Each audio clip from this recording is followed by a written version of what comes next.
Il y a fort longtemps, dans un tout petit village isolé à la bordure d'une grande forêt, vivait une magnifique petite fille. Ses parents lui avaient donné l'adorable prénom d'Aliénor. Elle était si mignonne et gentille que sa grand-mère, qui habitait le village voisin de l'autre côté du bois, ne pouvait s'empêcher de la couvrir de cadeaux et de toute son affection à chaque fois qu'elle lui rendait visite. L'année passée, elle lui avait fait confectionner par le tailleur du village un joli chaperon rouge que la petite fille portait tous les jours.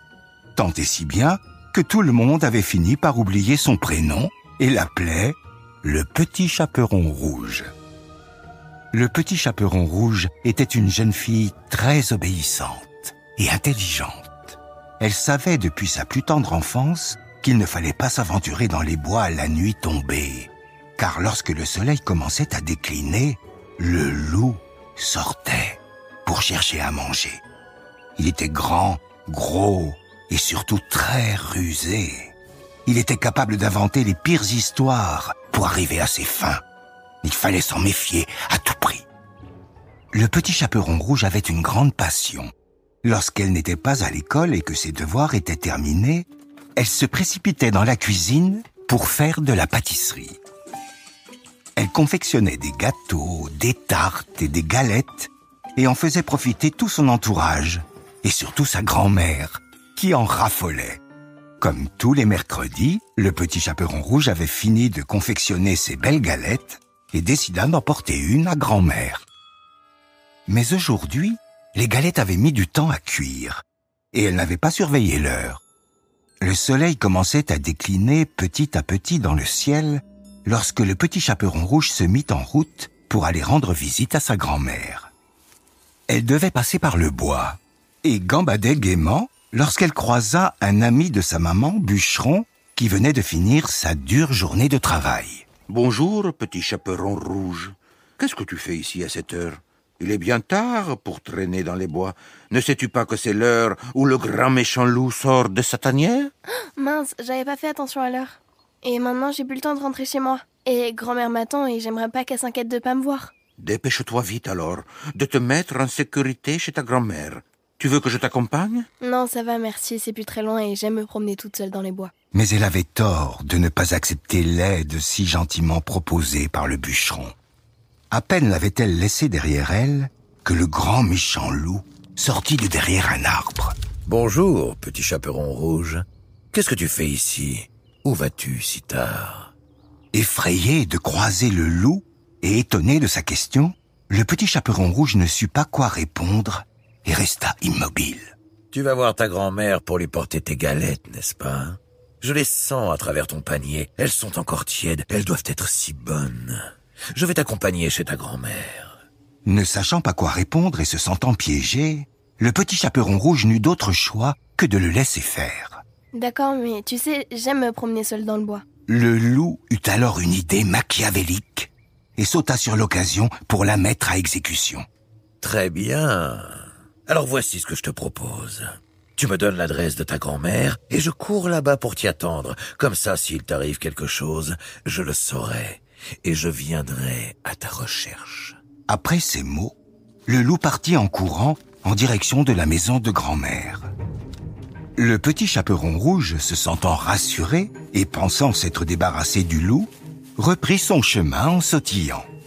Le loup ne mit pas longtemps à arriver chez la grand-mère et frappa à la porte. « Oui, qui est là? » C'est moi, c'est le Petit Chaperon Rouge. Je t'apporte mes galettes, grand-mère. Ouvre-moi.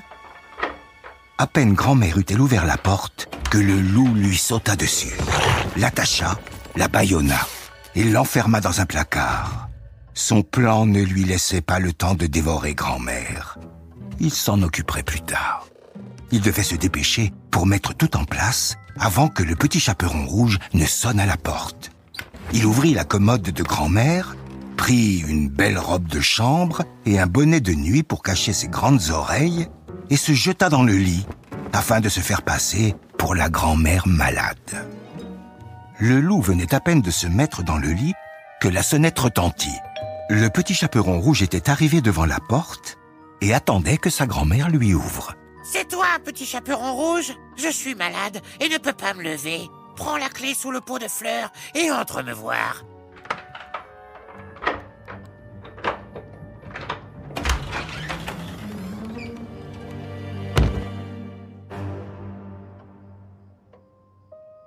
Bonjour grand-mère, qu'est-ce que tu as? J'espère que t'es pas trop malade. Je t'ai fait les galettes que tu aimes tant, ça va te faire du bien. Le loup avait pris le soin de fermer les volets afin que le petit chaperon rouge ne puisse pas voir la supercherie et pense que c'était bien sa grand-mère dans le lit. Il faisait donc presque noir dans la chambre.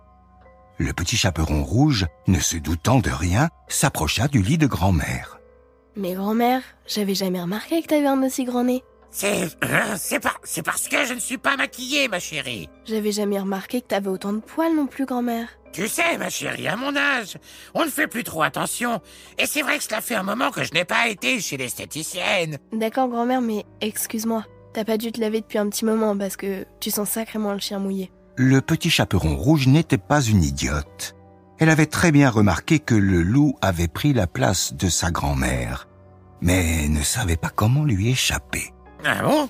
Pas du tout, mon enfant. Je me suis lavé hier. Tu dois avoir croisé le loup dans les bois, et tu as encore son odeur sur toi. Approche-toi, tu verras bien que ce n'est pas moi qui sens mauvais. Viens, toute proche.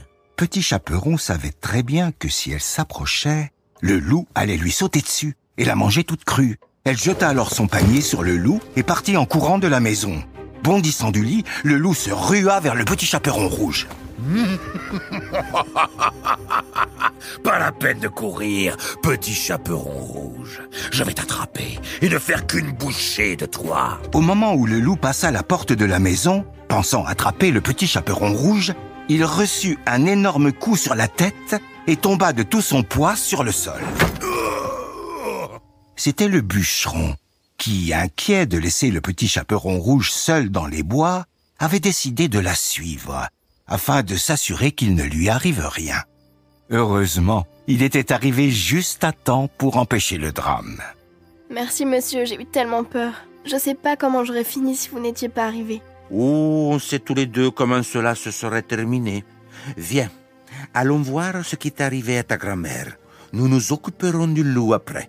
Le bûcheron et le petit chaperon rouge libérèrent grand-mère, puis tous les trois attachèrent le loup pour l'emmener en prison.